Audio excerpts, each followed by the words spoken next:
Hello guys, मेरा नाम है सुमित कुमार और आप देख रहे हैं boost yourself be inform you better. So अगर आप मुझे इस चैनल पर पहली बार देख रहे हैं तो मैं आपको बता देना चाहता हूं कि मैंने इसके पहले भी अपने बूस्ट योरसेल्फ यूट्यूब चैनल पर 5 वीडियो ऑलरेडी अपलोड कर दी हैं।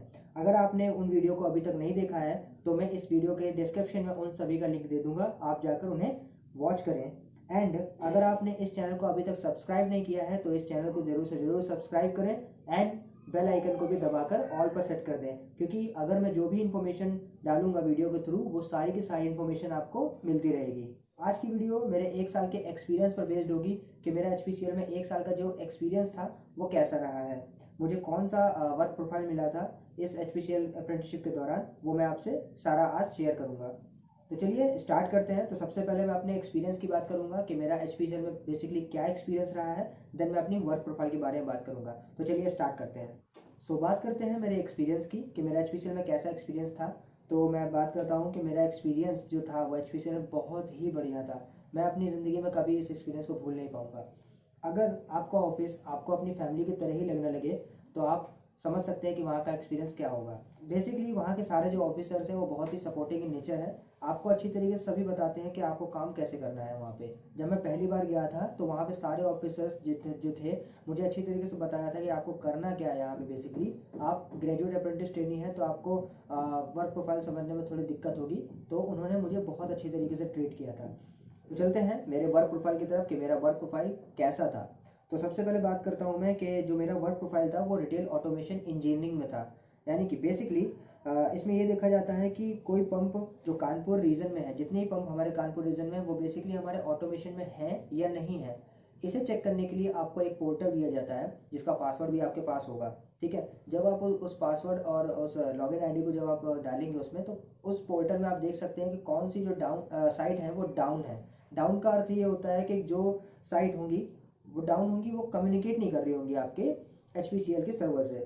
तो बेसिकली हमें क्या करना पड़ता था, हर रोज़ जाके वहाँ पे रोज़ हमें डीलरों को कॉल करना पड़ता था, क्योंकि हमारे पास लिस्ट होती थी कि ये सारी जो साइट्स हैं यानी रिटेल आउटलेट यानी कि हमारा पंप, ये सारे जो आउटलेट्स हैं वो सारे कम्युनिकेट नहीं कर रहे हैं। तो बेसिकली हमको हर रोज़ डीलरों को कॉल करना पड़ता था कि आपका जो नेटवर्क है वो कम्युनिकेट नहीं कर रहा है, तो आप इसे कनेक्ट कराइए, रिबूट कराइए अपने सिस्टम को।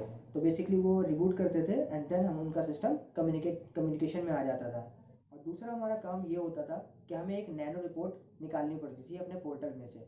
वो नैनो रिपोर्ट जो होती थी बेसिकली उन पंप्स का एक कलेक्शन होता था, पंप्स के नाम होते थे जहाँ पर DU यानी कि हमारा मशीन है पंप पर वो चल नहीं रहा होता था किसी वजह से, या तो डीलर ने आज पेट्रोल बेचा नहीं है जिसके लिए हमें उसे कॉल करना पड़ता था और बताना पड़ता था कि अपना DU चलाइए यानी कि मशीन को चलाइए किसी तरीके से, उसमें 5 लीटर की आप टेस्टिंग कीजिए।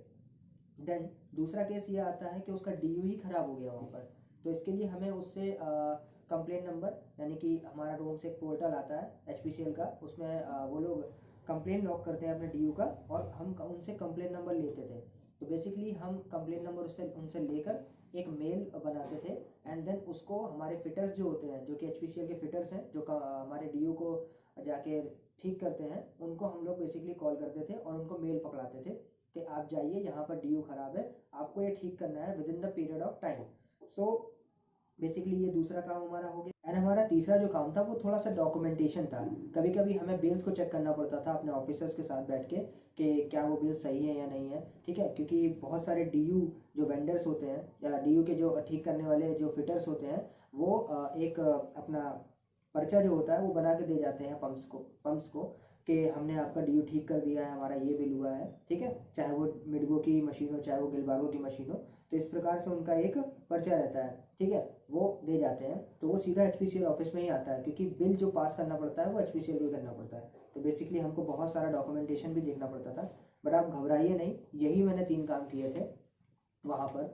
और वर्कलोड आपका बिल्कुल ज़्यादा नहीं रहेगा, थोड़ा बहुत रहेगा वर्कलोड, बाकी आपको सैटरडे और संडे छुट्टी ही मिल रही है, तो आप इसका भी फ़ायदा उठा सकते हैं। बेनिफिशियल है आपके लिए अगर कुछ अब आप करना चाहते हैं। सो डोंट वरी, आपका जो वर्कलोड होगा वहाँ पे बहुत ज़्यादा नहीं होगा, आपको इनफ समय मिल जाएगा अपनी पढ़ाई के लिए। जैसे कि प्रीवियस वीडियो में बहुत सारे मैंने कमेंट का रिप्लाई दिया था, उनमें से कमेंट था कि क्या हम पढ़ पाएंगे कि नहीं पढ़ पाएंगे। अपने अप्रेंटिसशिप के साथ साथ में, तो बेसिकली आप पढ़ पाएंगे। आपका 9 से 5 बजे की टाइमिंग होती है, आप उसमें अपना वर्क कीजिए।